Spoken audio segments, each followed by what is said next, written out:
Start. न्यायालय ने संकेत करने को यह अवसर लिया है कि बगैर एक तर्कसंगत निर्णय के अंतिम आदेश को उद्घोषित करने के उच्च न्यायालयों के द्वारा वर्तमान तौर से पद्धति के कारण गंभीर कठिनाइयां उत्पन्न होती हैं। यह इच्छेय है कि अंतिम आदेश जो उच्च न्यायालय पारित करने का इरादा करता है उद्घोषित नहीं किया जाना चाहिए जब तक कि उद्घोषणा के लिए एक तर्कसंगत निर्णय तैयार नहीं है। मान लीजिए उदाहरण के लिए कि एक अंतिम आदेश बगैर एक तर्कसंगत निर्णय के उच्च न्यायालय के द्वारा घोषित किया जाता है कि गृह धाराशायी कर दिया जाएगा, या यह कि एक बच्चे की अभिरक्षा अन्य के विरुद्ध एक माता पिता को सुपुर्द की जाएगी, या यह कि एक बच्चे की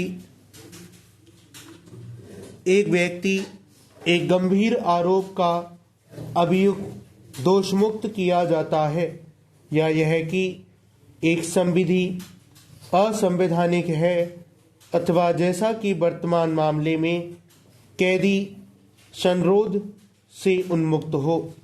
यदि ऐसे आदेशों के पारित करने का उद्देश्य उनके द्रुत अनुपालन को आश्वस्त करना है कि उच्च न्यायालय के द्वारा पारित आदेश के विरुद्ध इस न्यायालय में एक विशिष्ट अनुमति की याचिका दाखिल करते हुए क्षुब्ध पक्षकार के द्वारा पर्याय निष्फल कर दिया जाता है, वह इस न्यायालय को एक दुर्दशा में रखता है, क्योंकि उच्च न्यायालय के बगैर तर्क के लाभ के मात्र आदेश को कार्यान्वित किए जाने को अनुज्ञापित करने को इस न्यायालय के लिए यह कठिन है।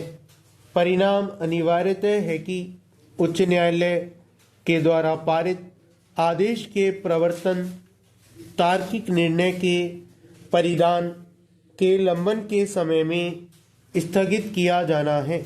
यह सोचा जा सकता है कि ऐसे आदेश इस न्यायालय के द्वारा पारित किए जाते हैं एवं इसलिए कोई कारण नहीं है कि उच्च न्यायालय को उसे नहीं करना चाहिए। उच्चतम न्यायालय के द्वारा पारित किए गए आदेश अंतिम हैं एवं उनके विरुद्ध कोई अपील नहीं होती है। उच्चतम न्यायालय न्यायालयों के अनुक्रम में अंतिम न्यायालय है। इसके अलावा बगैर तर्कसंगत निर्णय के आदेश इस न्यायालय के द्वारा बहुत दुर्लभ तौर से पारित किए जाते हैं।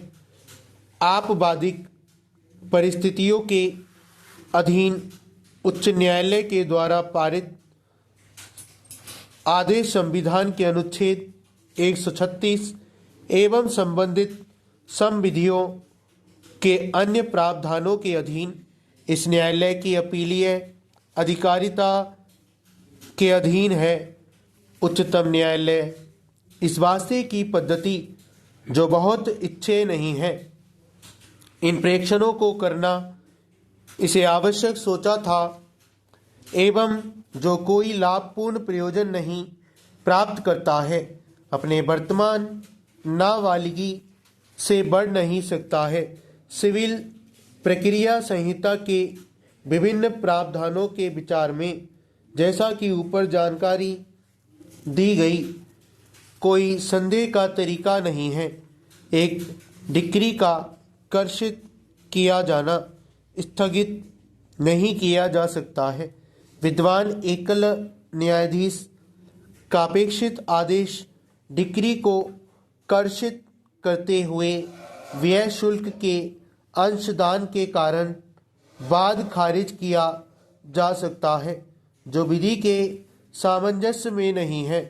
जहाँ तक कि डिक्री धन के संदाय के लिए है, न्यायालय डिक्री में यह आदेश दे सकेगा कि न्याय निर्णीत मूल राशि पर किसी ऐसे ब्याज के अतिरिक्त भुगतान करेगा। स्टॉप।